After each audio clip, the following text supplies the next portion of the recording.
Kenapa di depan meja berantakan sekali? Bereskan dulu barang-barang kalian yang berada di depan meja supaya kalian bisa belajar dengan aman. Siapa yang tidak hadir hari ini? Hadir semua Ibu. Hadir semua, hadir sekali. Satu orang pimpin kita dengan doa sebelum kita mulai pelajaran. Oke, baik teman-teman, sebelum kita memulai pembelajaran kita pada hari ini, terlebih dahulu kita memulainya dengan berdoa. Berdoa menurut kepercayaan masing-masing. Berdoa mulai. Berdoa selesai. Terima kasih kepada adik Puput yang sudah membawa kita dalam doa. Jadi adik-adik, pada hari ini kita akan belajar tentang termokimia, bab yang baru tentang termokimia.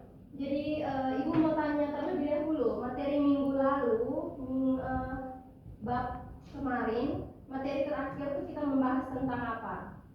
Apa materi minggu lalu? Iya adik-adik. Jadi minggu lalu kita sudah belajar tentang hidrokarbon. Jadi banyak sekali yang kita sudah belajar dari materi hidrokarbon sampai pada asidi dan pembakaran. Jadi pada hari ini kita akan belajar pada bab yang baru tentang termokimia. Jadi dengan tujuan yang pertama itu, melalui pembelajaran ini peserta didik mampu memahami pengertian dari energi, kalor, sistem dan lingkungan. Yang kedua, peserta didik mampu mengidentifikasi reaksi yang membutuhkan kalor dan melepaskan kalor.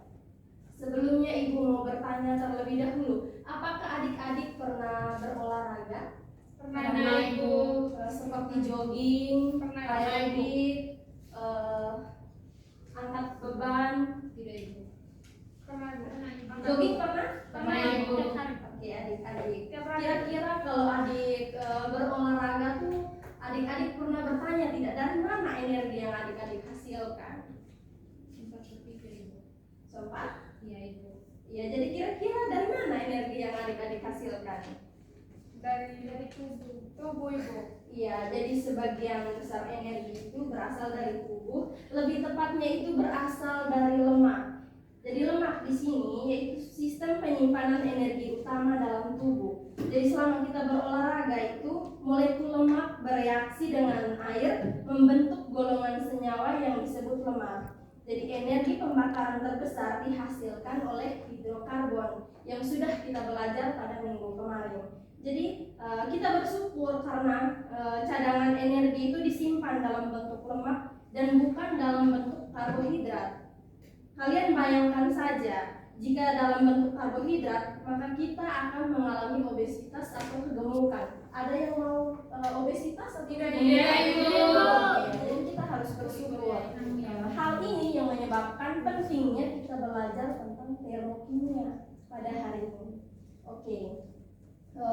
Selanjutnya yang pertama itu ada energi dan perubahan energi. Tapi sebelum itu Ibu mau tanya terlebih dahulu, ada yang tahu termokimia itu apa? Atau ilmu termokimia itu ilmu yang mempelajari tentang apa?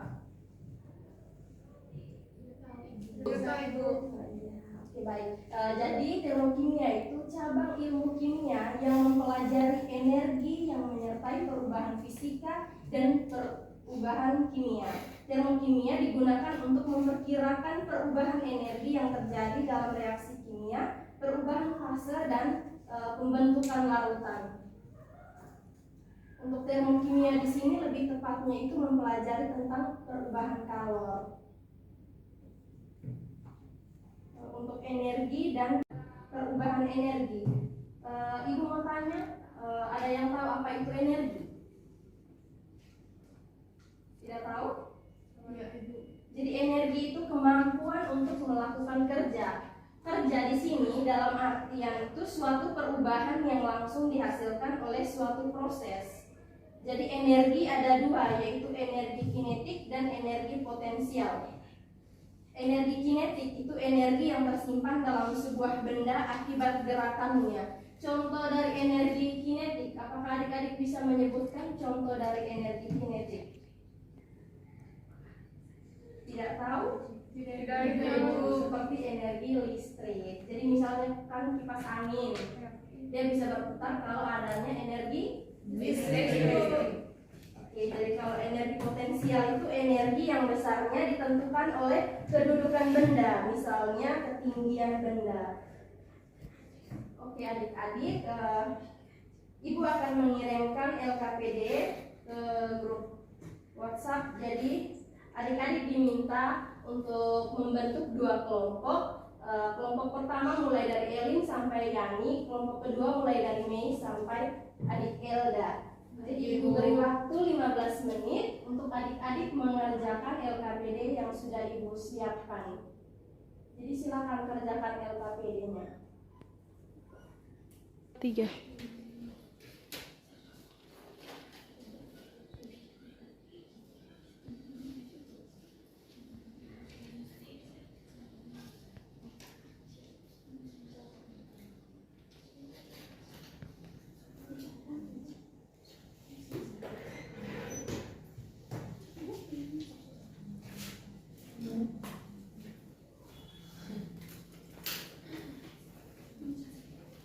Sudah. Oh. Apakah adik-adik sudah selesai mengerjakan LKPD? Sudah, Ibu. Oke, jadi sekarang waktunya kalian untuk mempresentasikan hasil kerja kalian. Jadi mulai dari kelompok 1, silakan diberikan waktu. Oke, baik Ibu, terima kasih untuk kesempatannya. Jadi di sini sebuah ilustrasi, sepotong es dimasukkan ke dalam botol plastik dan ditutup. Dalam jangka waktu tertentu es mencair, tetapi di dinding botol sebelah luar dan ada tetesan air. Dari manakah tetesan air tersebut? Jadi jawaban kami, perubahan es menjadi cair memerlukan energi dalam bentuk kalor. Persamaan kimianya H2O solid tambah kalor menghasilkan H2O liquid. Sekian dari kelompok saya, Ibu. Saya kembali. Ya, mari kita berikan aplaus untuk kelompok 1. Selanjutnya pada kelompok 2 Ibu berikan waktu. Baik Ibu, di sini kami akan membahas tentang yang pertama, kapur tohor atau CaO digunakan untuk melebur rumah agar tampak putih bersih. Sebelum kapur dipakai, terlebih dahulu dicampur dengan air dan terjadi reaksi yang disertai panas. Apakah reaksi ini eksoterm atau endoterm? Bagaimana perubahan entalpinya? Jawab, reaksi yang terjadi CaO solid tambah H2O liquid menghasilkan CaOH2 solid. Oleh karena timbul panas, artinya reaksi tersebut melepas kalor atau reaksinya eksoterm. Ini berarti kalor hasil reaksi lebih rendah dari pereaksi. Jika reaksi itu dilakukan pada tekanan tetap atau terbuka, maka kalor yang dilepas menyatakan perubahan entalpi atau delta H yang harganya negatif. Sekian penjelasan dari kelompok kami. Oke, baik, terima kasih kepada kelompok 2. Kita berikan aplaus untuk kelompok 2. Baik sekali adik-adik.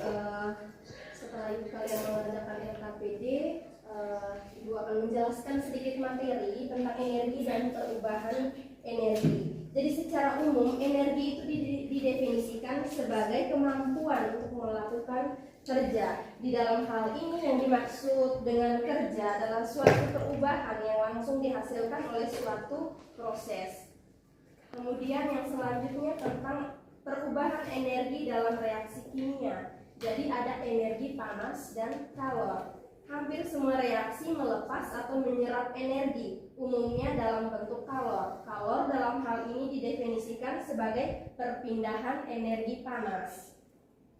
Yang berikut ada sistem dan ada lingkungan. Jadi dalam termokimia itu adik-adik ada 2 hal yang perlu diperhatikan mengenai perpindahan energi, yaitu sistem dan kalor. Jadi contoh, pada proses mendidihnya air terjadi kenaikan suhu yang menyebabkan suhu teko atau lingkungan air menjadi naik, demikian juga dengan suhu di sekitarnya.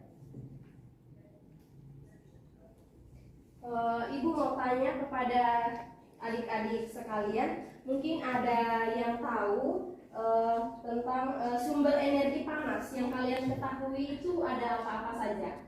Saya Bu, Ya, adik Mona silakan.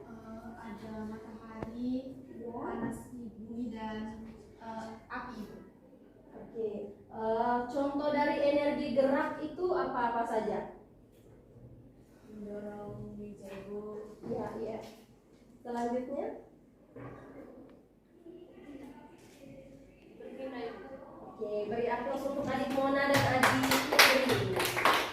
Ya, baik adik-adik. Jadi ada sumber energi panas itu ada berbagai macam. Yang pertama itu ada matahari, ada panas bumi, ada api. Itu merupakan contoh dari sumber energi panas.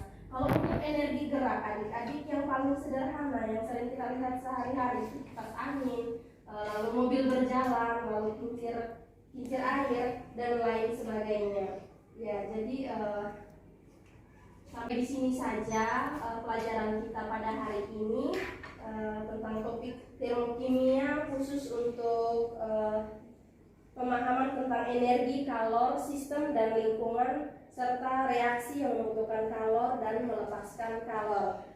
Setelah kita belajar, Ibu minta satu dari kalian untuk menyampaikan kesimpulan secara keseluruhan tentang materi kita pada hari ini. Adik Puci, dipersilakan. Baik Ibu, kesimpulan yang dapat saya tangkap pada pembelajaran kita kali ini adalah energi adalah kemampuan untuk melakukan usaha atau kerja dan mengalami perubahan. Perubahan ini bisa berupa perubahan posisi, perubahan gerak, perubahan suhu, perubahan wujud zat, bahkan perubahan pada makhluk hidup seperti tumbuhan dan berkembang juga termasuk di dalamnya. Perubahan energi kimia bisa berubah menjadi energi lain, misalnya energi gerak, energi listrik, energi panas, dan energi cahaya. Baik, terima kasih untuk adik Puci yang sudah menyimpulkan materi kita pada hari ini. Kita berikan aplaus dulu untuk adik Puci. Baik, adik-adik, pelajaran kita sampai di sini saja. Untuk materi minggu depan kita masih membahas tentang termokimia. Pada materi pokok yang kita bahas minggu depan itu tentang perubahan entalpi. Jadi adik-adik bisa membaca materi, bisa searching di Google tentang materi perubahan entalpi untuk adik-adik bisa mengetahui terlebih dahulu sebelum kita belajar di kelas. Nah, untuk tugasnya nanti Ibu akan kirimkan di grup WhatsApp. Dan minggu depan Ibu harap tugas itu kalian bisa kumpulkan. Oke, Ibu minta satu orang untuk menutup kita dengan doa. Baik, sebelum kita mengakhiri pembelajaran kita pada pagi hari ini, kita tutup dengan doa. Kita berdoa supaya kepercayaan kita masing-masing. Berdoa mulai. Berdoa selesai. Terima kasih kepada adik Mona yang sudah membawa kita dalam doa. Maka berakhirlah sudah pelajaran kita hari ini. Selamat siang dan sampai jumpa lagi. Selamat siang, Ibu.